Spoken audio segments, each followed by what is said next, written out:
Hey guys, welcome to Shree's Sisters. In today's video, we'll be seeing about coeloms and the different coelomates like aceolomates, pseudocoelomates and eucoelomates. What are they and the differences between them? That's what we are going to see for today. So let's get into the video. So first, what is coelomate?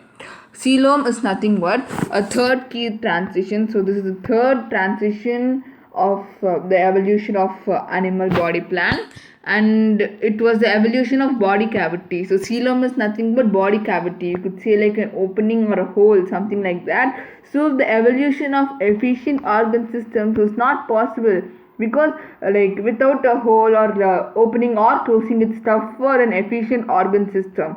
So it will until the evolution of a body cavity around the gut, there was no efficient system for any organ system, and the fluid filled body cavity will act like a shock absorber to protect the visceral organs, and it provides space for expansion. So the coelom is the cavity which is fluid filled. It will act as a shock absorber. It will protect the visceral organs, the inside soft organs, and it provides space for expansion, like lungs and heart need to expand, right? For them also it will provide enough space. This is what coelom is. Now coelomates are nothing but like the animals which have coelomate or don't have coelomate. Based on that, they are divided into three: acoelomates, pseudocoelomates and eucoelomates. Let's see what is acoelomates first.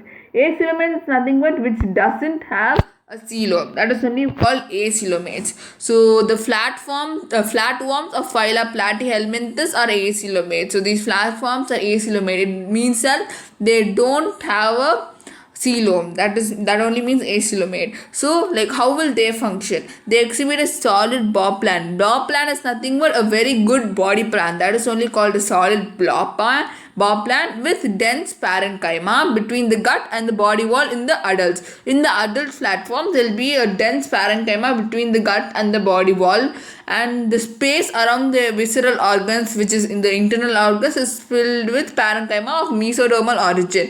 Mesodermal origin is parenchyma which is formed from the mesoderm. It is filled with that. Instead of having cavities, it's filled with parenchyma. That is acoelomates. So there is no body cavity surrounding the internal organs. Cavity means there shouldn't be anything. But for acoelomates, parenchyma is filled in the spaces between the body walls and gut and internal organs between spaces. So they are acoelomates. Let's see like how the structure will be there. So the structure will be here. For example, here gut is there, and here the body wall will be there. Here fully we'll have parenchyma. So in the middle, instead of coelom, we'll have a parenchyma in the space of coelom. So this is the plan of acoelomate. Next we'll see about pseudocoelomates. Pseudocoelomates, they are nothing but a false coelom. That is only called pseudocoelom. So the false coelom. And the animals of Aceolomates like nematodes, rotifers, they possess a pseudocoelom or blastocoelom. There's a spelling mistake, don't mind it. A pseudocoelom or blastocoelom is present in the animals of nematodes, rotifers. What is that? It is like in pseudocoelom, it's neither formed in the mesoderm or like mesodermal origin, or it is not lined by the peritoneum. Peritoneum is nothing but the outer lining, and the mesoderm is present. It is like the mesoderm itself is present as scattered pouches. Like it will be present very scattered pouches. It's not like continuous like ectoderm and endoderm. It is like present as scattered pouches, and during the development, it's already scattered pouches, and during the development it only occupies a part. It only occupies a part of blastocele adjoining the ectoderm. Blastocele is nothing but the opening. Blastoporus, the opening of the gut. So blastocele is also related to that. And the mesoderm during the development also, it occupies only a small part of the blastocele. The unoccupied part of the blastocele will become the pseudocoelom. It's not like the mesoderm is present in scatters. The unoccupied place is called pseudocoelom. It's not like it's a cavity, but it is a cavity because it's not filled with anything. So these are the pseudocoelom. Well, without the mesoderm are scattered pouches, and in middle there will be empty space. That empty space is it considered as the pseudocoelom or the body cavity. Like in the evolution of animals, a tube within a tube arrangement is seen for the first time in pseudocoelomates. So in pseudocoelomate, how it will be there? First, here you think it's gut, and here is the mesoderm. Here scattered pouches, the mesoderm will be present, not fully. So this space I'm shading it. This space is the pseudocoelom, and the outer thing. This is the outer ectoderm. You can think like that. This is the, in here we can say the tube within tube. Like here one tube, again tube is coming. Like instead of a full cavity, tube within tube arrangement is seen for the first time in pseudocoelomates. And even though the name is pseudocoelomate, it doesn't mean that it doesn't do any work of a coelom. It is a functional body cavity. It will serve as the hydrostatic skeleton. It will protect the internal organs from the mechanical shock, and it will and it will provide space for the movement of internal organisms, and it will help in circulation of nutrients and other waste products outside of the organ. So pseudocoelom we have seen now. Next we'll see about eucoelomates.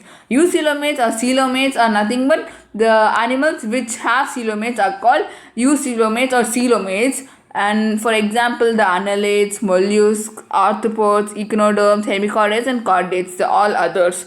And a true coelom is a fluid-filled cavity that develops within the mesoderm and is lined by the mesodermal epithelium called peritoneum. So a true body cavity which is fluid filled, and it is lined by the mesodermal epithelium called peritoneum. That's what the lining is, the peritoneum.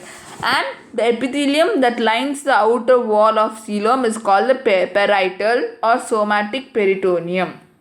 And the epithelium that covers the internal organs is within the cavity, including the gut, is called the visceral or splanchnic peritoneum. So the epithelium in the outer wall of coelom, that is called parietal or somatic peritoneum, and which is the epithelium which covers the internal organs suspended inside the cavity, like the gut, including the gut, that is called as visceral or splanchnic peritoneum. Visceral organs, visceral or splanchnic peritoneum, you can remember like that.